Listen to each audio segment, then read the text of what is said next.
જય શ્રી કૃષ્ણ મિત્રો, જય પુરુષોત્તમ ભગવાન. મિત્રો, આજે આપણે પુરુષોત્તમ મહિનાની અધ્યાય ત્રીજો એટલે કે સુદ ત્રીજનો અધ્યાય ત્રીજો અને ત્યાર પછી તેની પાવન કથા વાર્તા વાંચીશું. તો અધ્યાય ત્રીજો શરૂ કરીએ. જો તમે નવા હોય તો ચેનલને સબસ્ક્રાઈબ કરજો અને કમેન્ટમાં જય પુરુષોત્તમ ભગવાન જરૂરથી લખજો. શૌનકાદિક ઋષિઓના પૂછવાથી સૂત પુરાણીએ કહ્યું, હે મુનિશ્રેષ્ઠો, નારદજી સમક્ષ શ્રી નારાયણે જે કહ્યું તે હું તમને કહું છું તે સાંભળો. ભગવાન નારાયણે નારદજીને ઉદ્દેશીને કહ્યું, હે બ્રહ્માપુત્ર નારદ, આ કથા શ્રી કૃષ્ણએ યુધિષ્ઠિરને કહી હતી. આ કથા શ્રવણના ફળ સ્વરૂપ તેઓ કૌરવોના ત્રાસથી મુક્ત થઈ સુખ શાંતિ પામ્યા હતા. દુષ્ટ દુર્યોધન આદિ કૌરવોએ પાંડવોને કષ્ટ આપવામાં કંઈ કચાશ રાખી ન હતી. તેઓને લાક્ષાગૃહમાંથી બાળી નાખવાનો પ્રપંચ કર્યો. પાંડવો સાથે ઝૂકટું રમીને કપટથી તેમને હરાવ્યા.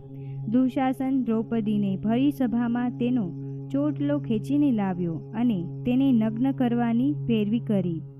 દ્રૌપદીની પ્રાર્થના સાંભળી શ્રી કૃષ્ણએ 999 વસ્ત્રો પૂરીને દ્રૌપદીની લાજ જાળવી. શરત પ્રમાણે પાંડવો 13 વર્ષ સુધી વનમાં રહ્યા. પાંડવો કામક્ય વનમાં રહ્યા હતા. ત્યાં શ્રી કૃષ્ણ તેમને મળવા આવ્યા. કોપાયમાન અને નારાજ થયેલા શ્રી કૃષ્ણને અર્જુન હાથ જોડીને કહેવા લાગ્યા, હે પ્રભુ, આપ કોપાયમાન ન થાઓ. આપ જગતના પાલન કરતા કહેવાઓ છો. આથી આપ શાંતિ ધારણ કરો. અમે આપને શરણે છીએ. અર્જુનની નમ્ર વાણી સાંભળીને શ્રી કૃષ્ણનું ક્રોધી સ્વરૂપ બદલાઈ ગયું. હવે તેમણે હાસ્ય સહ અર્જુનને કહ્યું, અર્જુન,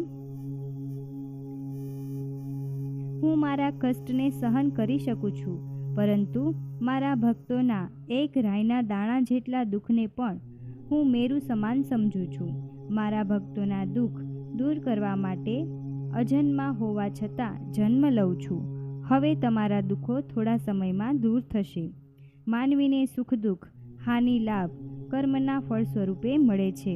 આ કર્મના બંધનો દૂર કરવા માટે માનવીએ ધર્મ, વ્રત અને તપ દ્વારા શરીર અને આત્માને પવિત્ર બનાવવા જોઈએ.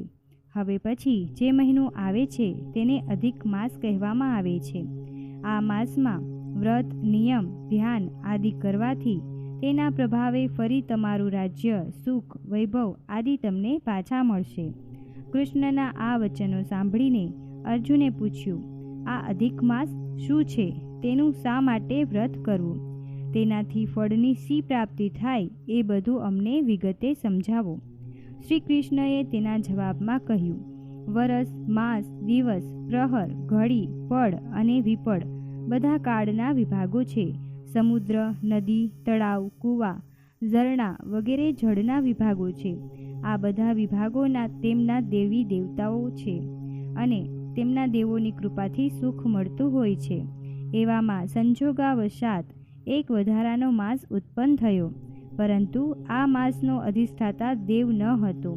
આથી લોકો આ માસને મલમાસના નામે ઓળખવા લાગ્યા.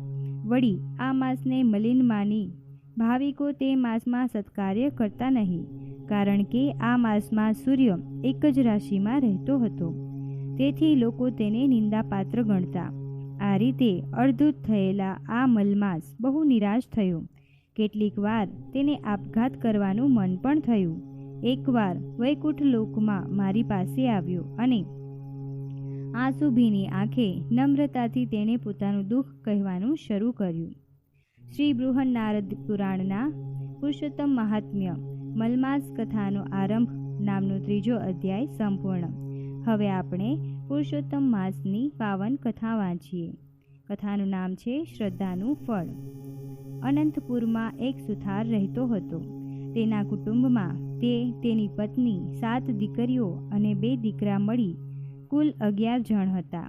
દીકરીઓ મોટી હતી જ્યારે 2 દીકરા નાના હતા. આખા કુટુંબના ગુજરાનનો ભાર તેના એકલા ઉપર હતો. તે લાકડા ઉપરની કલાકારીમાં હોશિયાર હતો.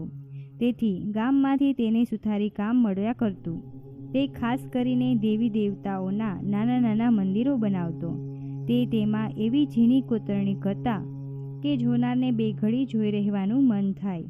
સુથાર દિવસ ઉગે ત્યાંથી મોડી રાત સુધી મહેનત કરતો, ત્યારે માંડ માંડ તેના ઘરનું ગુજરાન ચાલતું.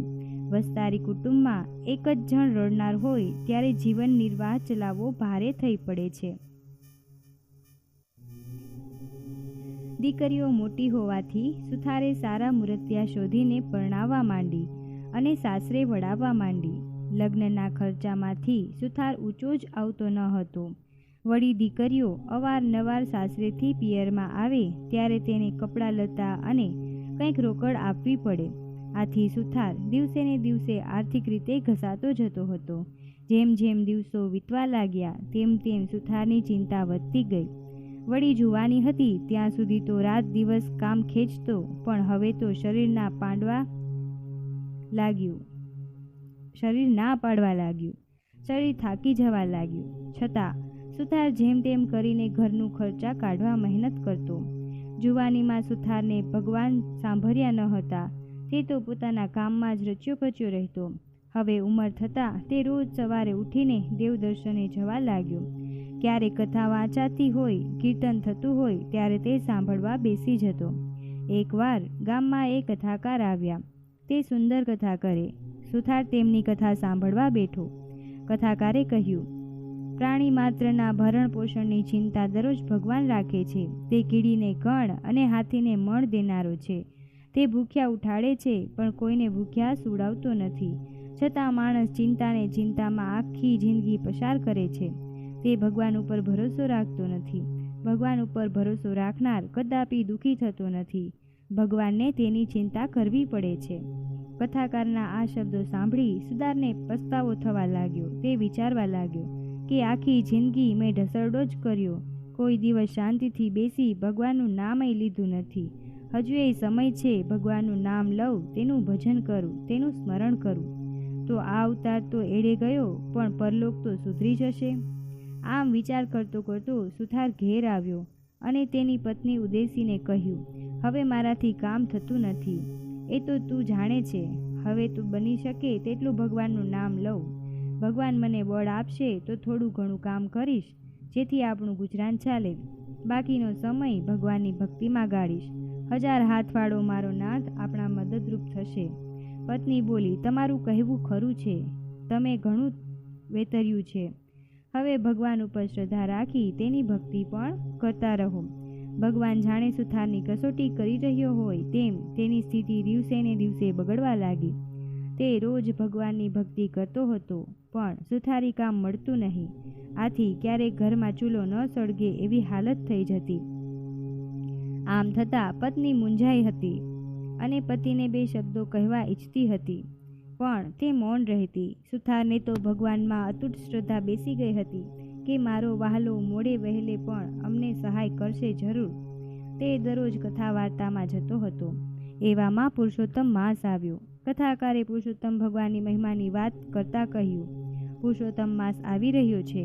આ પવિત્ર માસમાં જે કોઈ વ્રત કરે, આખો મહિનો નહાય, દેવદર્શન કરે, કાઠાગોરમાની વાર્તા સાંભળે, ઉપવાસ એકટાણા કરે, યથાશક્તિ દાન પુણ્ય કરે, તો પુરુષોત્તમ ભગવાનની કૃપાથી તેનું દરિદ્રતા દૂર થઈ જાય છે. સુથારે ઘરે આવી પત્નીને આ વાત કરી. એ બંને જણાએ પુરુષોત્તમ માસનું વ્રત લેવાનું નક્કી કર્યું. પુરુષોત્તમ માસ બેઠો. સુથાર તથા તેની પત્ની રોજ પ્રાતઃકાળે નદીએ જઈને નાહી આવી, દેવદર્શન કરી, યથાશક્તિ બ્રાહ્મણને દાન સીધું આપી ભગવાનનું રટણ કરવા લાગ્યા. પતિ પત્ની શ્રદ્ધાથી વ્રત કરી રહ્યા હતા. અધિક માસ પૂરો થવાના થોડા દિવસ બાકી હતા. ઘરમાં અન્નનો દાણો ન હતો. દરરોજ બ્રાહ્મણને સીધું કેવી રીતે આપવું તેની ચિંતા તેમને સતાવતી હતી. એક દિવસ સુથાર વહેલો ઉઠી દિશાએ જવા જંગલમાં ગયો. તે ઢાળ પડતી જગ્યાએ હાજત કરવા બેઠો. 2 દિવસના ઉપવાસ હતા. વળી ઢાળ હતો, તેથી સુથાર પડી ન જવાય એટલા માટે એક ઝાંખરાનું મૂળિયું પકડી રાખ્યું. મૂળિયાને આમ તેમ હલાવવા જતાં તે ઉખડી ગયું અને ત્યાં ખાડો પડ્યો. તેમાં કંઈ ચળકવા જ લાગ્યું. સુથારે ચળકાટ જોયો, પણ હજુ અંધારું હતું, તેથી તેને સમજ ન પડી કે અંદર શું છે. તે તો ત્યાં બેસી રહ્યો. થોડું અજવાળું થતાં તેને જોયું કે ખાડામાં હીરા પડ્યા હતા. તે જ ચમકી રહ્યા હતા. તેનો સુથારને ખ્યાલ આવ્યો. સુથારે આનંદ અને હરખ સાથે હીરા ઉઠાવ્યા. તેણે જોયું તો તેની નીચે સોના મહોરો પડી હતી. માટી કાઢીને ખાડો જરા ઊંડો કર્યો તો તાંબાનો ચરુ દેખાયો. આખો ચરુ સોના મહોરથી ભરેલો હતો. આ બધું જોઈ સુથારના આનંદનો પાર ન રહ્યો. પછી વિચાર આવ્યો કે આ તો દાટેલું ધન, આ મારાથી ના લેવાય. મારા ઘરમાંથી ચરુ નીકળ્યો હોય તો મારા હકનો ગણાય, પણ આ તો પાદરે પડેલું ધન, મારાથી ન લેવાય. હાલમાં પરસોત્તમ ભગવાનનું વ્રત કરું છું, તેથી પરધન લઉં તો પાપી કહેવાવ. આમ વિચારી સુથાર ચરુ લીધા વગર ઘરે પાછો ફર્યો. સુથાર રોજ દિશાએ જતો, પણ બહુ વાર લાગતી નહીં. પણ આજ ઘણો સમય થવાથી સુથારની પત્ની ચિંતા કરતી બારણે ઊભી સુથારની પ્રતીક્ષા કરતી રહી. સુથારે ઘરે આવીને પોતાની પત્નીને સોનાના ચરુની વાત કરી. પત્ની તો આ વાત સાંભળીને રાજી થઈ ગઈ. દાટેલું ધન હાથમાં આવવા છતાં પતિને ખાલી હાથે પાછો ફરેલો જોઈ એ તો ગુસ્સો કરીને કહેવા લાગી, તમે તો સાવ ભગત થઈ ગયા. તમારે ક્યાં ચોરી કરવાની હતી? અરે રે, ઘર બેઠા ગંગા આવી અને તમે કોરા જ રહ્યા. અકર્મીનો પીડાયો કણો જ જાણે. ચાલો મને દેખાડો એ જગ્યા, હું એ ચરુ લઈ આવું. સુતાર કહે, એ તો અણહકનું ધન કહેવાય. એ લઉં તો મારી ભક્તિ એળે જાય. હવે તેલ તાવડો છોડો અને ચાલો મારી સાથે. લક્ષ્મી ચાંદલો કરવા આવી છે અને વધાવી લ્યો. ભગવાન ઉપર મને શ્રદ્ધા છે. પારકા ધનને હું હાથ નહીં અડાડું. તારે જોઈતું હોય તો જઈને લઈ આવ. મારા ભગવાન મને ન્યાલ કરવો હશે તો ઘરમાં બેઠા બેઠા ધનનો વરસાદ વરસાવશે. આ સાંભળીને પત્ની તો કપાળ કૂટવા લાગી, પણ સુથાર એકનો બે ન થયો. પત્નીએ બહુ ધમ પછાડા કર્યા. ત્યારે તેણે એ સ્થળની નિશાની આપીને કહ્યું, તારે ચરુ જોઈતો હોય તો લઈ આવ, હું તો નહીં જાઉં. સુથારે જવાની તૈયારી કરી. સુથારણે જવાની તૈયારી કરી એટલે સુથારે કહ્યું, સૂર્યોદય થતાં જ નદીએ નહાવા જવાનો આપણો નિયમ છે. જો એ નિયમ તૂટશે તો ભગવાન નારાજ થશે. છેવટે સુથારણે જીદ છોડી બંને નદીએ નહાવા ગયા. જ્યારે સુથાર અને તેની પત્ની ઊંચા અવાજે સોના મહોરો ભરેલી ચરુની વાત કરી રહ્યા હતા, ત્યારે તેમની બંનેની વાત પડોશમાં રહેતો વાણંદ સાંભળતો હતો. જેવા સુથાર અને સુથારણ નદીએ નહાવા ગયા કે તરત વાણંદે તેની પત્નીને ઉઠાડી બધી વાત કરી. બંને તૈયાર થઈ ચરુ લેવા ઉપડ્યા. સુથારે વાતમાં જગ્યાની એંધાણ આપી હતી. તે આશરે તેઓ ત્યાં પહોંચી ગયા. ચરુવાળી જગ્યાની ઉપર તાજી માટી વાળેલી હતી એટલે તેમને તરત તેની ખબર પડી ગઈ કે અહીં ચરુ છે.